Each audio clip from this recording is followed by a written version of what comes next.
la première table ronde de notre journée d'études quatrième du nom, on porte sur les lignages et les suprémacismes. Et donc, on va écouter dans ce cadre 4 communications et 5 chercheurs, puisqu'il y aura une présentation double.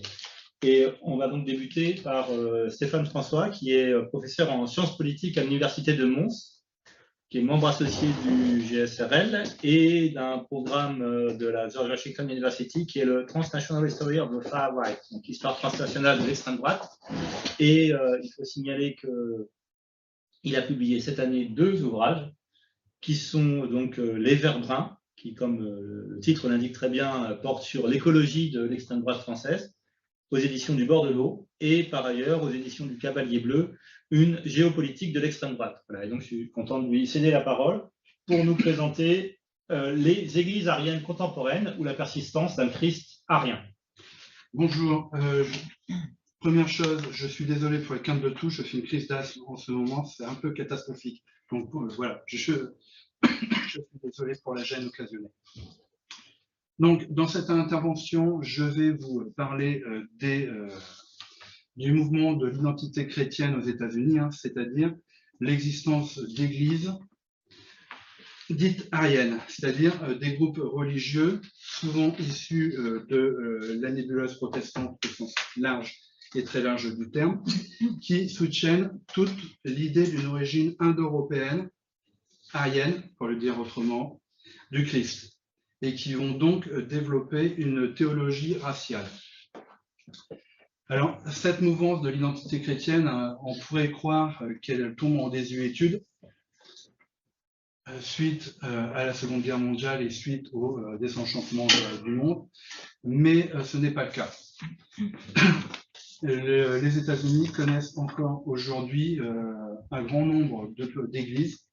Alors, elles ne sont pas forcément très importantes numériquement, parfois ça peut être quelques personnes, quelques dizaines, quelques centaines de personnes, mais toutes ont une caractéristique, elles soutiennent toutes l'origine blanche arienne du christianisme, l'origine arienne du Christ, et prônent toute l'inégalité raciale.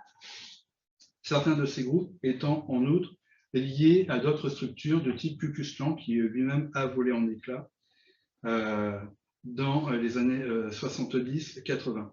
Alors juste une chose, je fais un effort pour me corriger, si je dis 70 ou 90, veuillez me pardonner, le logiciel belge n'est pas encore tout à fait débranché.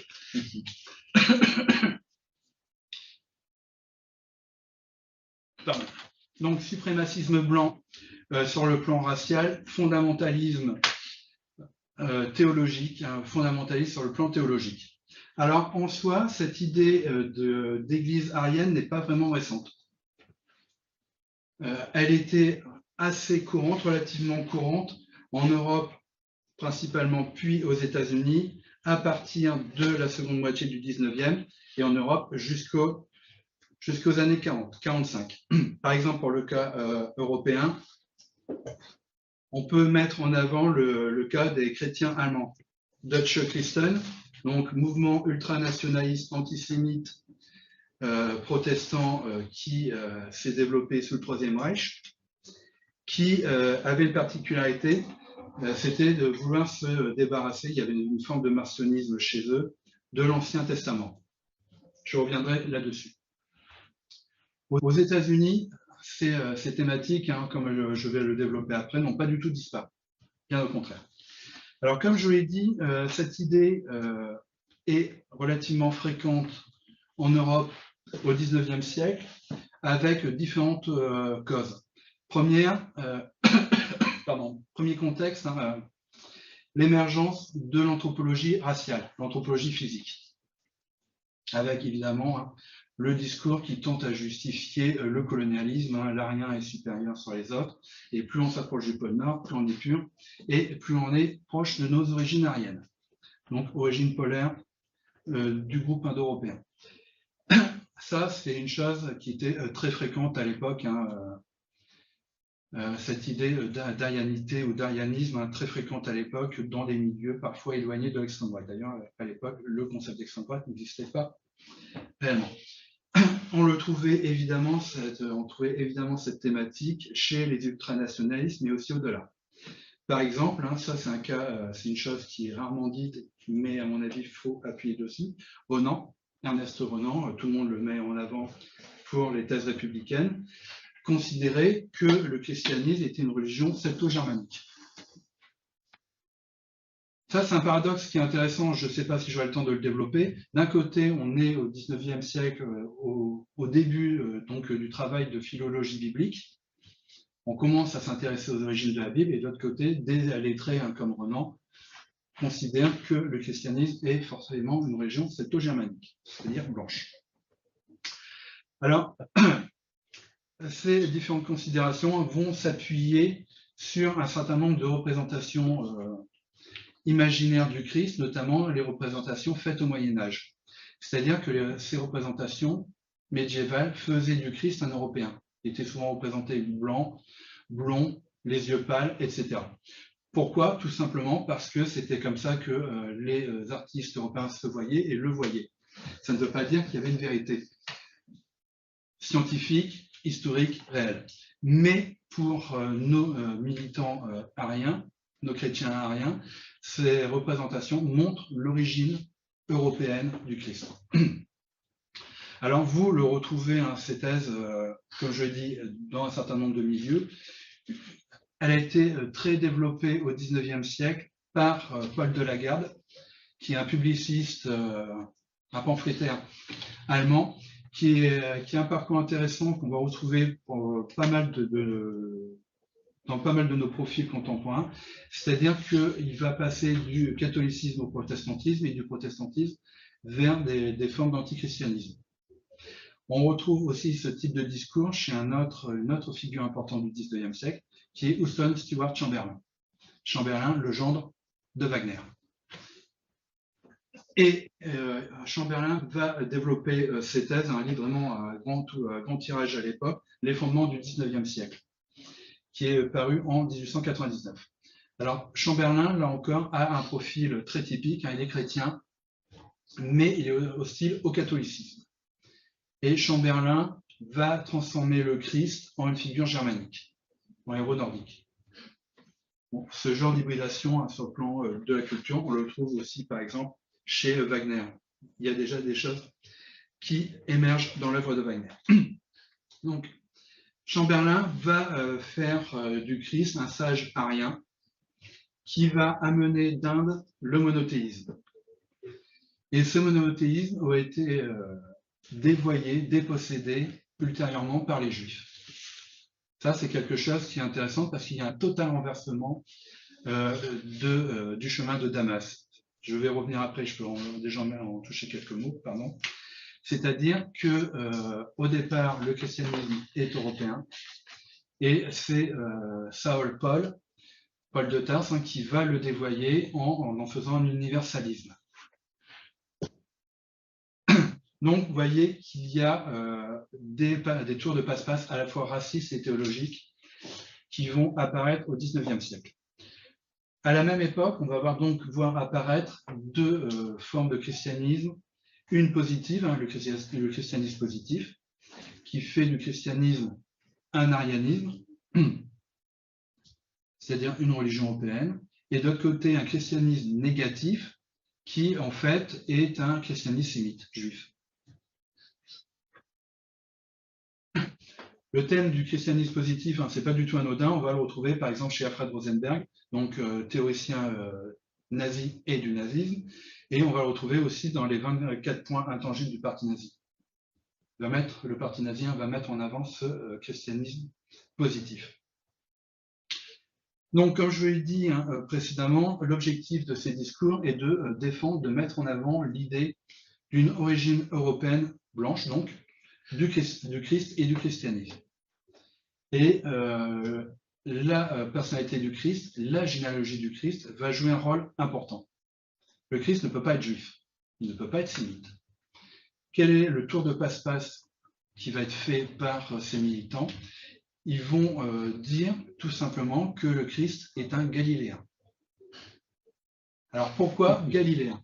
Tout simplement parce que la contrée de Galilée et a été conquise, a vu les invasions dans la haute antiquité des peuples de la mer. Les peuples de la mer venant du nord, donc des Ariens. Voilà. Christ galiléen n'est pas un juif, n'est pas un sémite, c'est un descendant des Indo-Européens, des Ariens, donc de la préhistoire tardive et du début de l'Antiquité.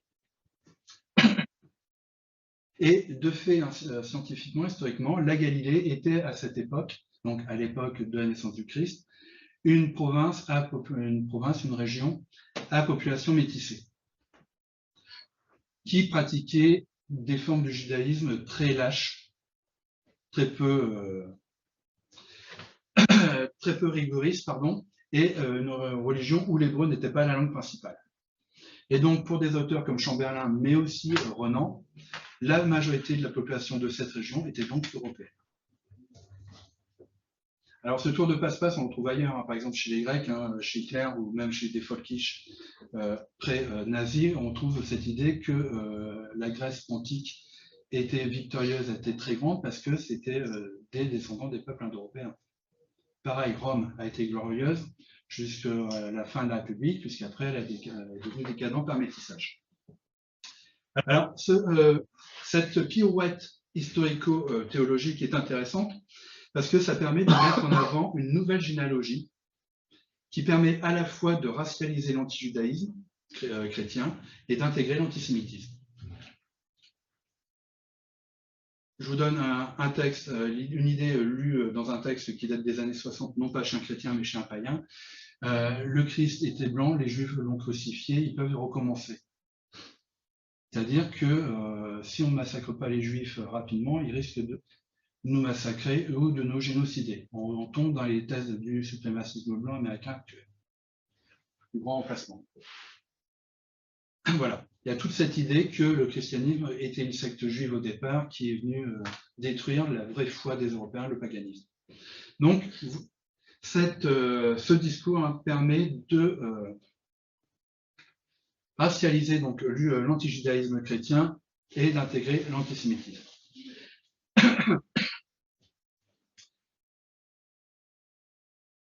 D'ailleurs, certains militants chrétiens positifs allemands du 19e et du début du 20e siècle pensaient que la Bible avait été écrite originellement en allemand. Et vous voyez enfin dans cette opposition entre les Galiléens, le Christ et les Juifs, le début du conflit entre les Européens et le judaïsme et l'opposition entre les peuples de la forêt et les peuples du désert.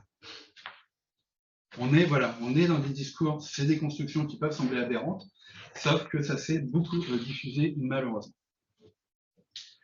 Donc, comme je vous l'ai dit tout à l'heure, l'un des points qui est mis en avant par ces militants au XIXe siècle, mais on les retrouve quasiment tels que chez nos chrétiens ariens américains, c'est l'idée que les Juifs ont détourné le christianisme primitif, j'allais dire positif, le christianisme primitif, celui donc d'un Christ arien, à leur profit pour en faire un universalisme. Et là, dans ces textes, dans ces discours, la figure de Paul est capitale. Parce que là, on a vraiment un renversement des valeurs. Ce n'est pas le Paul qui ouvre une secte juive aux gentils et qui en fait un universalisme au sens positif du terme, c'est l'inverse. C'est une religion tout à fait respectable au départ qui va devenir une secte juive ensuite.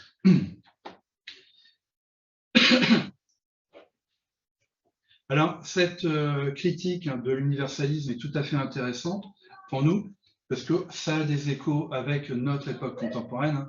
C'est que le christianisme devenant un universalisme aurait permis la diffusion du métissage et donc de la décadence. Alors, la décadence, elle est à deux niveaux. Spirituel. On retrouve chez ces chrétiens d'un type particulier pas mal de références à Nietzsche, hein, ça devient la religion de faible, par rapport à la grande religion germanique qu'aurait été le christianisme au départ. Et de l'autre côté, c'est aussi le métissage racial, et donc l'idée de décadence, avec l'idée qu'on trouve en germe au 19e et notamment chez les Américains, c'est que quand une race supérieure se métisse avec une race inférieure, elle, devient elle-même inférieure. Donc, vous voyez qu'on a un discours qui a encore des résonances aujourd'hui. Alors, comme je l'ai dit, ces thèmes se retrouvent dans les sphères les plus radicales de l'extrême droite raciste blanche, suprémaciste blanche. Donc, suprémaciste blanche, on parle en termes de race, c'est-à-dire l'Europe, les États-Unis, mais aussi toutes les anciennes colonies britanniques.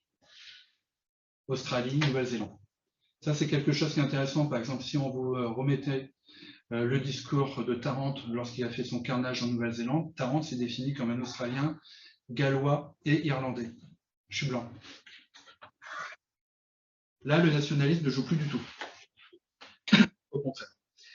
Aujourd'hui, ce qui est aussi très inquiétant, c'est que ces discours de type identitaire se retrouvent dans le catholicisme et dans la frange la plus identitaire du catholicisme. Ça, c'est un terrain que je commence à aborder. On voit des catholiques, notamment dans l'ouest de la France, qui se voient comme de nouveaux croisés et qui apprennent le maniement des armes pour éviter d'être colonisés, d'être remplacés, etc., etc., etc. Ça, c'est intéressant parce qu'on pourrait croire le catholicisme immunisé par rapport à ce genre de thèse, mais pas du tout. Alors, de cette matrice originelle européenne, ces idées vont se diffuser très rapidement aux États-Unis au début du XXe siècle, en intégrant une autre thématique européenne, c'est l'israélisme britannique. L'idée que les Britanniques sont l'un des descendants d'une des tribus perdues d'Israël. Alors ça, aux États-Unis, cette idée d'israélisme n'est pas forcément raciste. Je m'explique, j'en profite. Là, je vais développer sur l'aspect raciste. L'aspect non raciste, c'est par exemple le mormonisme. Donc voilà. Au départ, ce n'est pas forcément connoté.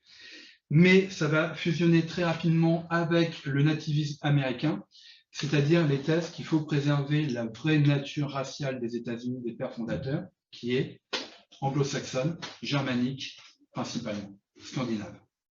C'est-à-dire la population initiale, primitive, des colonies, des 13 colonies. À partir de la fin du 19e siècle, ce nativisme, cet israélisme, ce christianisme particulier, va aussi métisser avec les nativistes américains comme Madison Grant ou Lothrop Stothard. Et là, on est dans une boucle d'autoréférencement. Pourquoi? Parce que Madison Grant, Stothard sont des références pour les nazis. Voilà. On a un système qui s'auto-alimente à partir de ce moment-là. On va retrouver aussi et surtout ces thèses dans le deuxième Ku Klux Klan, celui qui apparaît en 1915. C'est-à-dire le clan le plus fasciste. Celui qui était capable aussi de mobiliser plus d'1 million de membres et de défiler sans cagoule en disant « on n'a pas peur de vous ». Voilà. À partir de ce moment-là, donc, on voit apparaître une synthèse entre ces différentes idéologies, en lien évidemment avec le protestantisme radical dont je vous ai parlé tout à l'heure. Dès les années 20, dès les années 30, aux États-Unis, on voit donc apparaître des groupes minoritaires protestants qui vont se réclamer de ces thèses européennes. On va voir l'apparition dès cette époque d'églises racistes. Alors ces thèmes sont évidemment quasiment identiques au groupe européen, pardon, j'allais dire américain, c'est-à-dire que le Christ est un arien, un blanc, qui a été crucifié par les Juifs, que les tribus perdues d'Israël étaient aryennes, c'est une reprise à l'israélisme britannique, et que le peuple élu est d'origine anglo-saxonne ou germano-scandinave. Et surtout, on trouve un thème qu'on n'a pas chez les Européens, c'est que l'Amérique est la terre promise.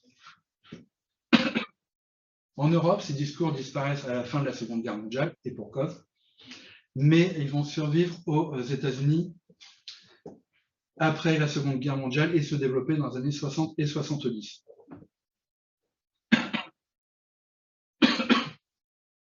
Pardon, ça devient terrible, j'ai essayé de garder le souffle. Et donc, à partir des années 70, plusieurs de ces églises aryennes vont fusionner dans une structure un peu plus grande, c'est l'Aryan Nations. les nations aryennes, une confédération de groupes et d'organisations suprémacistes blanches, fondée par le révérend Richard Butler. Alors, 1918-2004 pour Butler. Butler étant lui-même à l'origine d'une de ces églises, hein, qui est l'Église chrétienne de Jésus-Christ. Ces nations aryennes vont se développer considérablement entre les années 70 et les années 80, et ça va commencer à décliner à partir des années 90-2000. Et ça, c'est quelque chose qui est intéressant et dangereux, parce qu'à partir du moment où ces groupes éclatent, généralement, les militants, les croyants disparaissent de la nature, et on a des groupes sauvages qui peuvent être très dangereux. Donc, voilà. Alors, Butler va faire énormément aussi pour fusionner ces différents groupes suprémacistes blancs, à la fois racistes, hein, Ku Klux Klan, etc., ou les différents Ku Klux Klan qui apparaissent là, et ces églises. C'est l'une des grandes figures à être une des grandes figures fédératrices, de ces églises aryennes, de cette identité chrétienne américaine. Une autre grande figure, c'est Ben Klassen. C'est un profil tout à fait intéressant. Je vais revenir sur le personnage. Alors, Klassen est né en 1918 et il est mort en 93. Il s'est suicidé en 93. Alors, Klassen, c'est un cas particulier parce que c'est un pasteur mémonite canadien. Il vient d'une famille mémonite ukraino-germanique ou germano-ukrainienne. La famille fuit la révolution bolchevique, s'installe en 22-23 au Canada. Et Klassen donc fait ses études au Canada, se destine à être un pasteur, issu des séminaires, et il s'installe aux États-Unis en 1945. Et en 1945, il est déjà nazi. Il devient nazi très jeune, en 1933-1934, alors qu'il est encore au Canada.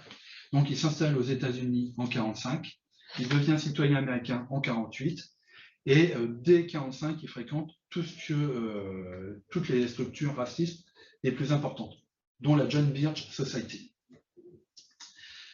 Sauf que Klassen va réfléchir à la création d'une religion qui serait propre aux Blancs. Et progressivement, il va s'éloigner du christianisme. Pourquoi? Parce qu'il va intégrer rapidement le fait que le christianisme est, là encore, une religion juive qui est faite pour subvertir les Blancs. Et donc, il cherche à créer une religion qui n'est pas entièrement païenne, plus tout à fait chrétienne, une religion intermédiaire, raciale, qui serait propre aux Caucasiens, c'est-à-dire aux Blancs. Il va développer ses thèses dans un ouvrage paru en 1973, la religion de Nature's Eternal Religions. Il définit le contenu d'une religion donc païenne blanche et fonde dans la foulée un mouvement important pour nous, qui est l'Église du Créateur. Bon, le titre officiel, c'est l'Église mondiale du Créateur. Mais surtout, Klassen est le principal théoricien de la Sainte Guerre raciale aux États-Unis. On est dans les années 70, on est dans le mouvement des droits des Afro-Américains, et on a un certain nombre de militants qui vont devenir extrêmement violents. Et donc, Klassen va théoriser cette Sainte Guerre raciale, donc raciale au Liwa. Il va réduire ça en un acronyme qu'on va retrouver dans le mouvement skinhead des années 80, c'est RAOA, c'est un cri de guerre. RAOA. Hurler dans des concerts, c'est quelque chose d'assez impressionnant. Là, vous voyez tous les bras qui se lèvent et ils reprennent tous en chœur, quasiment en transe. C'est assez particulier. Donc, il va intituler son livre RAOA, This Planet et pour nous tous, blanc, et livre publié à compte d'auteur en 87. Et dans ce livre, hein, il va franchir un cap, il va dire que le christianisme a été inventé par les juifs pour affaiblir les populations blanches, c'est-à-dire les descendants d'Européens. Alors, après cette période faste des années 70-80, ça commence à décliner à partir des années 90. Pourquoi? En 92, un des pasteurs de l'Église du Créateur tue un marin afro-américain. Klassen a peur et vend donc la propriété de l'Église à une autre grande figure de l'extrême droite américaine, William Luther Pierce. Alors pour vous, ça ne vous dira sûrement rien. Pierce, c'est l'auteur des Carnets de Turner, qui est un roman qui est en fait un vadémécum terroriste. C'est dans ce livre que Pierce développe la théorie de la thèse du loup solitaire. Mouvement avec une idéologie sans chef précis. Donc, le terrain est vendu à Pierce, et à partir de ce moment-là, évidemment, ça décline. Autre point aussi qui va aggraver la chute de ce mouvement, c'est que Classen est totalement dépressif, il a perdu sa femme, et il apprend qu'il est atteint d'un cancer. Donc en 93, il se suicide. Alors vous me direz, à partir de 93, il n'y a plus rien. Oui, non. L'Église va survivre par Rick McCarthy, qui est son successeur, mais aussi ses idées vont se diffuser dans des milieux qui sont parfois très peu chrétiens. Alors juste une petite chose, parce que je le vois noté dans mes notes, Classen a pour épitaphe sur sa tombe une phrase qui est terrible, je la donne en français: il a donné aux Blancs du monde une puissante religion raciale qui leur était propre. Voilà. Alors, les idées de Classen ne disparaissent pas, au contraire, elles vont se diffuser, comme je vous l'ai dit, avec une foule de petites structures de l'extrême droite américaine, la plus radicale, mais aussi plus nazie. Donc, on va avoir une hybridation avec des groupes néo-païens, notamment avec les thèses de Matt Kull, qui est un chef néo-nazi américain d'origine allemande qui considérait que le nazisme était une religion, et avec David Lane. Lane, aujourd'hui, on le retrouve régulièrement. Il est cité par Tarrant, il est cité par Peyton dans son dernier manifeste. Alors pourquoi Lane est important et quel est le lien avec Classen? Tout simplement, sa fameuse phrase des 14 mots qu'on retrouve qui sont extraits de son génocide, du manifeste du génocide blanc. Nous devons préserver l'existence de notre peuple et l'avenir de nos enfants blancs. Phrase terrible. Voilà. On n'est pas encore dans une idéologie qui se définit comme du grand remplacement, on est déjà dedans dans les faits. Alors, les thèses de Classen vont se métisser, et l'évolution elle-même de Classen, de Ben Classen, est tout à fait intéressante, parce que ça montre que l'antisémitisme et le racisme offrent une possibilité d'évolution spirituelle de ces chrétiens blancs, d'un type particulier, vers des formes de néopaganisme, suprémaciste blanc. Comme je l'ai dit, le passage se fait par le marcionisme. On coupe le christianisme, on se débarrasse, littéralement, pour prendre leur terme, de l'Ancien Testament qui concerne comme juif. Alors là encore, ces thèmes ne sont pas propres aux Américains. On trouve des prémices de ces thèses dans les milieux dits ardiosophiques, désolé pour le barbarisme, allemands et autrichiens du début du XXe siècle. C'est-à-dire qu'en Autriche, on a un certain nombre de personnes, comme Guido von List, qui vont passer du catholicisme au protestantisme et du protestantisme à une religion odiniste. Le tout avec un discours fortement nationaliste. De même, on retrouve dans ces grandes figures qui font le lien, qui sont toujours traduits, commentés aux États-Unis d'ailleurs, c'est Jörg Lanz von Liebenfels. Son vrai nom, c'est Jörg Lanz. Liebenfels a un parcours un peu plus atypique. C'est un moine catholique qui va perdre la foi, un peu à la Renan, qui va évoluer vers une forme de protestantisme, et à la fin, il va devenir totalement païen, et il va développer des formes de pré-racisme biologique, sélection raciale, refus du métissage, etc.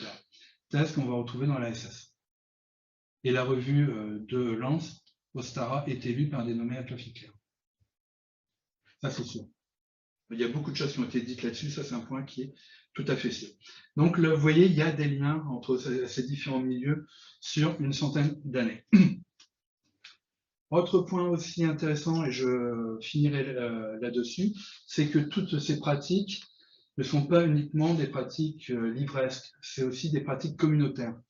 Et il y a plusieurs études qui ont été publiées aux États-Unis qui montrent qu'en fait, ce sont des modes vie communautaire, avec des chansons, avec des règles, voilà. C'est un mode de vie totalement autarcique, loin de la promiscuité des villes et de la promiscuité raciale, il ne faut pas l'oublier, et